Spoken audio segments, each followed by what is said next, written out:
Olha só, o Haddad debochou do Bolsonaro no anúncio do Plano Safra ontem. Vamos trazer aqui para vocês. Depois eu vou trazer as questões lá do Pedro Serrano que eu mencionei agora há pouco. Vamos ver.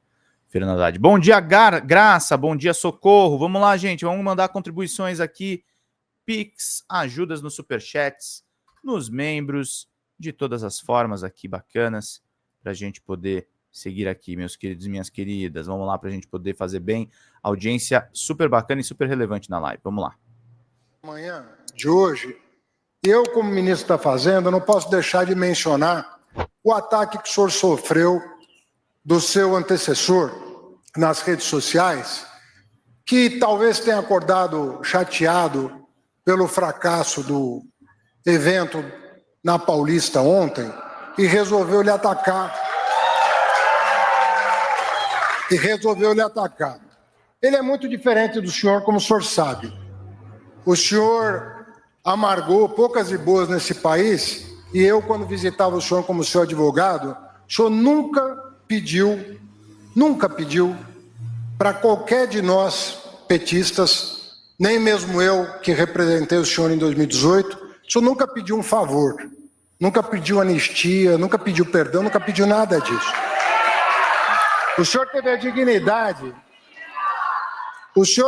a dignidade de falar para todos nós que tínhamos o privilégio de ter acesso ao senhor, pedir justiça, pedir para ser julgado com base nas provas que tinham sido apresentadas. Esse nem foi julgado ainda e já está pedindo perdão, já está pedindo anistia, já está correndo, como sempre corre, do debate. Desde 2018 eu estou esperando esse homem fazer um debate com ele e ele está sempre fugindo do debate.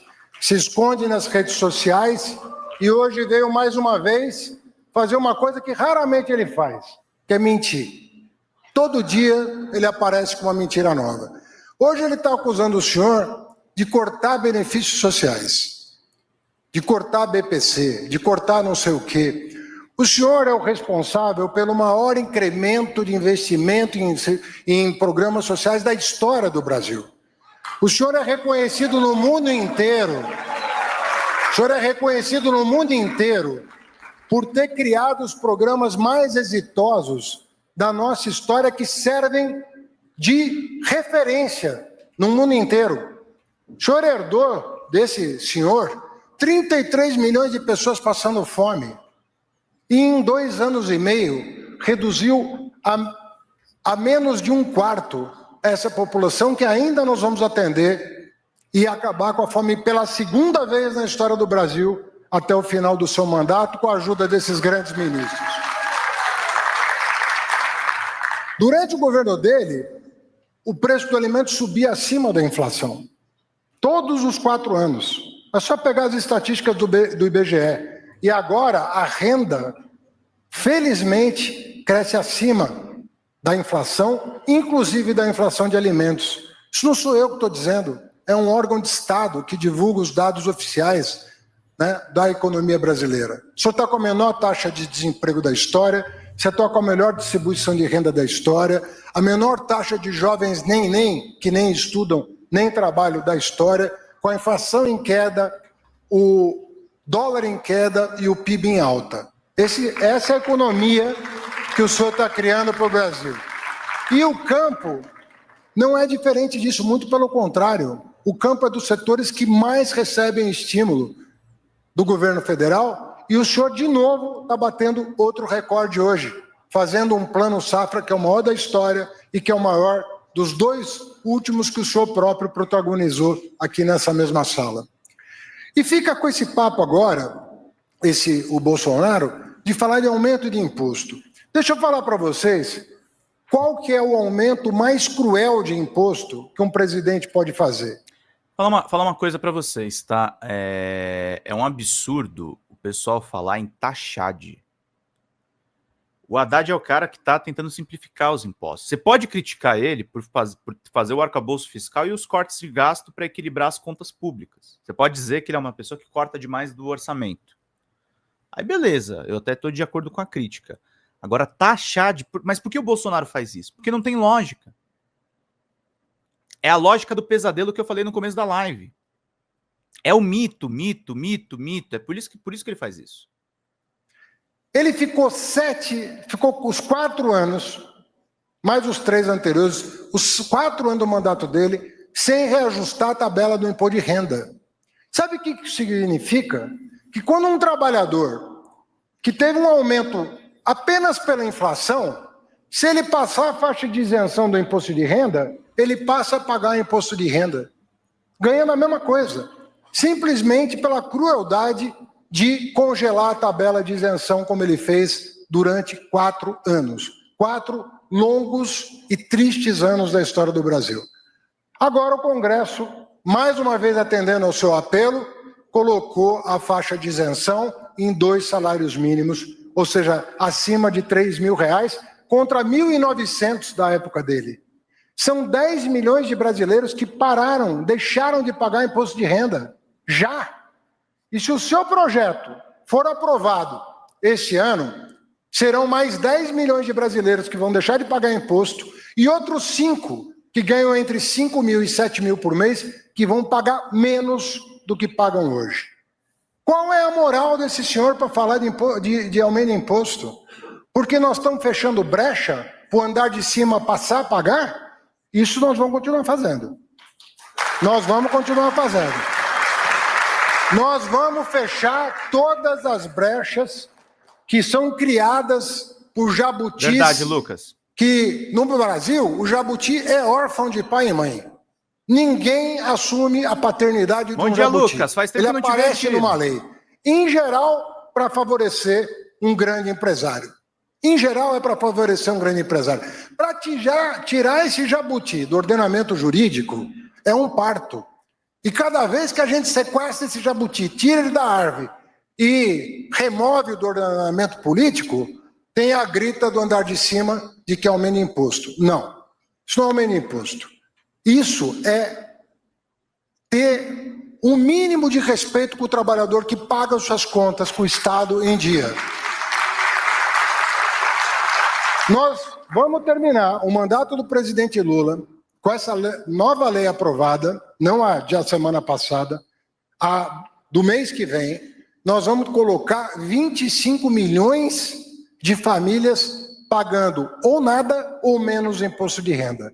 Isso é fazer justiça. E sabe quantos vão passar a pagar? 25 milhões vão pagar, 20 vão deixar de pagar, 5 vão pagar menos. Sabe quantos vão começar a pagar? Que ganham ali 1 milhão por ano, 1.200.000 por ano, 10 milhões por ano, 140 mil. 140 mil pessoas para 25 milhões serem beneficiados. E aí você fala, não, mas você vai cobrar o que eles não têm para pagar. É a mesma alíquota de uma professora de escola pública. A alíquota em país rico chega a 40%. Nós vamos cobrar um mínimo de 10%. O mínimo. Se o cara já paga 2%, que é o que eles pagam hoje, vai pagar mais 8%. O mesmo alíquota que paga um policial militar, um bombeiro, uma professora de escola pública, a mesma alíquota. E tá essa grita toda, por conta disso, o que nós estamos fazendo aqui? Para que a gente elege uma pessoa com o perfil, com a qualidade do presidente Lula?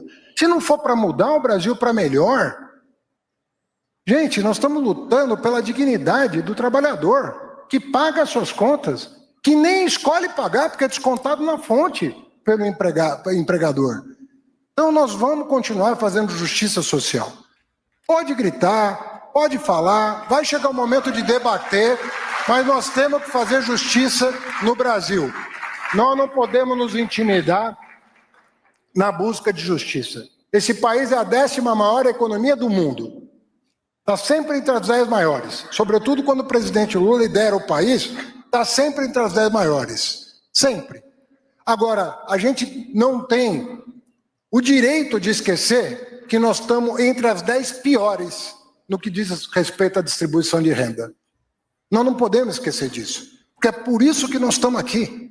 É para fazer justiça no campo, na cidade, na fábrica. É para isso que nós estamos aqui. Então, meu recado para esse senhor que não quer debater comigo, nunca quis e acho que nunca vai querer. na minha opinião. Até porque o prazo dele está acabando. Eu acho que nós vamos fazer esse debate, porque vai ser uma benção para o Brasil olhar para o espelho e saber do que nós somos feitos. Nós somos feitos de gente que tem brio em busca de um país mais justo, ou se nós vamos nos acomodar diante dessa injustiça e ficar mais décadas e décadas esperando a justiça chegar. Vamos para a luta, vamos mudar o Brasil. Parabéns para o povo do campo. Parabéns ao povo do campo. O que eu Fala, falei, pessoal da Folha Democrata, que é Pedro Zambarda, editor do canal, falar um pouquinho a respeito da necessidade de vocês financiarem a Folha Democrata. Gente, a Folha Democrata é financiada através de um Pix chamado Folha Democrata, é o endereço do Pix, né? folhademocrata@gmail.com. Nós precisamos do nosso jornalismo financiado por vocês que são do nosso público, porque nós passamos vários perrengues aqui com o YouTube, vocês sabem muito bem. E mesmo assim, graças a essa comunidade muito unida, a gente conseguiu fazer lives históricas, acompanhar praticamente ao vivo a campanha do Guilherme Boulos, trazer informações exclusivas a respeito de Gustavo Gayer, de Olavo de Carvalho, de todos os bolsonaristas, combater as fake news e tudo o que a gente acompanha. Por R$80 no nosso Pix você ganha um curso de roteiro para série, o que é muito importante se você é artista, roteirista, se você lida com essas práticas da economia criativa. Outra forma de você colaborar também é se tornando membro aqui do nosso canal. Isso é muito importante para você fazer as suas atividades por aqui, porque você tem acesso a vídeos exclusivos e nós temos um curso de jornalismo básico para você poder acompanhar a partir de R$5, que é ministrado por mim. A gente tem aí quase uma dezena de aulas e muito conteúdo para você poder acompanhar.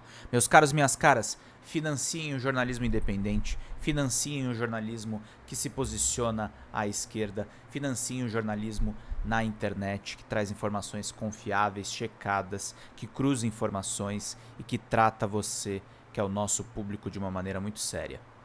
Vida longa e próspera, gente. Cuidem dos seus. Até mais. Tchau, tchau.